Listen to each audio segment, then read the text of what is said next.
Halo para pemuda sekalian, mungkin kalian sudah tahu berita tentang ini. Makan nih, makan habisin, nggak beneran. Nah, ya gitu dia. Bahannya nganjur. Bahannya nganjur. Jadi ada seorang kakek penjual es gabus. Gue gak tahu nih, kalau gue waktu kecil ini disebutnya adalah es kue gitu, bukan es gabus. Tapi gak apa-apa, kita sebut aja di sini adalah es gabus. Jadi ada seorang kakek penjual es gabus dan dia dihampiri oleh oknum aparat, oknum polisi dan juga TNI. Si aparat itu menuduh kalau misalkan si kakek ini membuat esnya itu berbahan dasar dari spons gitu. Mereka membuktikan hal tersebut dengan cara esnya itu diperas dan juga esnya itu dibakar gitu. Dan mereka menyimpulkan kalau misalkan es tersebut itu terbuat dari spons gitu. Dan si kakek itu mengaku dia ini dianiaya oleh oknum aparat dan juga oknum polisi tersebut. Dan dari situ si kakek itu banyak sekali mendapat perhatian publik, banyak sekali mendapatkan simpati dari publik gitu. Tapi akhir-akhir ini si kakek itu malah dihujat gitu, malah dikecam oleh beberapa orang karena dianggap kerap kali berbohong tentang kondisi atau keadaan dirinya sendiri. Mulai dari dia berbohong tentang kondisi rumahnya, dia bilang kalau misalkan dia ini ngontrak, padahal ya dia ini punya rumah. Terus berbohong tentang dia ini dikasih warisan oleh orang tuanya itu cuma 200.000, padahal ya bohong juga gitu. Terus dia bilang kalau misalkan dia ini punya tunggakan ke sekolah itu sekitar 4 juta, padahal aslinya cuma beberapa ratus ribu gitu. Kenapa itu bisa terjadi? Mari kita bahas.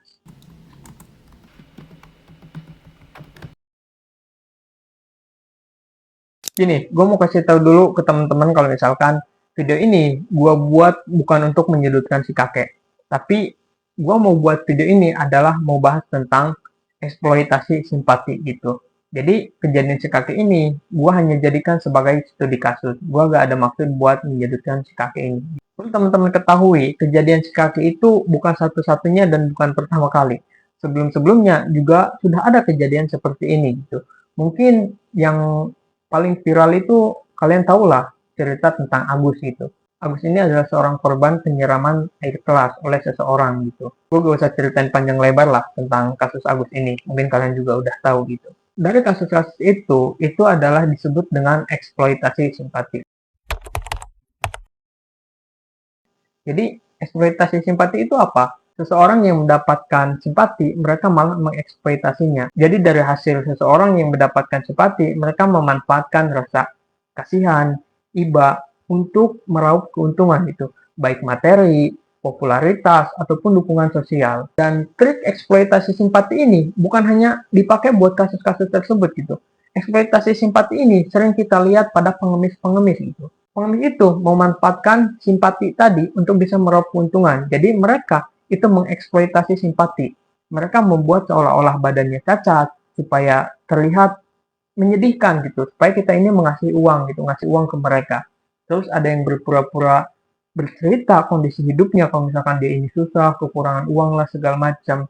Mereka menjual itu supaya mereka mendapatkan uang. Dan itu ya banyak sekali itu. Jadi eksploitasi simpati ini ya secara tidak sadar kita itu sering lihat gitu. Dari pengemis-pengemis yang berpura-pura cacat menjual kesedihan, itulah contoh simpel dari eksploitasi simpati gitu. Jadi ada beberapa faktor kenapa orang tersebut melakukan hal tersebut gitu.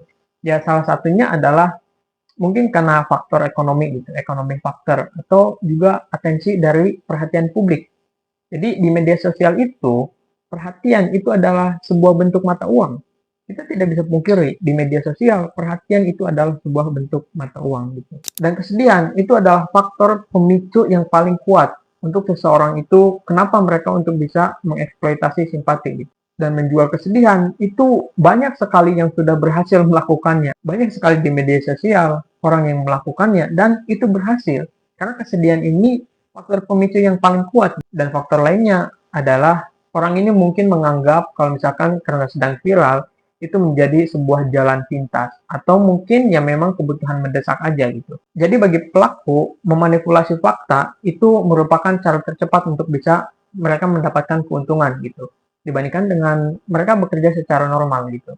Jadi mungkin dari hasil penjualan es gabus sehari itu dapat 100, 200, 300, tapi karena dia punya simpati publik yang sangat banyak, dia bisa jadi memanfaatkan kesempatan tersebut gitu untuk meraup keuntungan yang lebih banyak karena banyak sekali orang yang bersimpati, banyak sekali konten kreator yang datang ke beliau gitu. Tapi gue belum tahu faktor aslinya dari si kakek ini kenapa melakukan hal tersebut, karena pihak camat itu memberikan keterangan bahwa si kakek ini itu memerlukan perlakuan khusus gitu. Kebohongan yang muncul itu bisa jadi merupakan bentuk mekanisme pertahanan diri dari trauma berat yang dialami, trauma berat dan juga penganiayaan dari oknum aparat tersebut. Jadi tekanan mental setelah kejadian tersebut itu membuat kondisinya itu tidak stabil saat menghadapi banyak orang yang datang ke rumahnya gitu.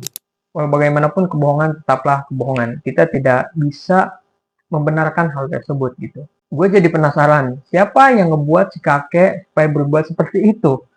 Karena dia sampai seberani itu untuk ngelakuin hal tersebut gitu. Gimana kalau menurut kalian? Like kalau kalian suka dengan video ini dan subscribe juga channel ini supaya bisa terus berkembang. See you di next video.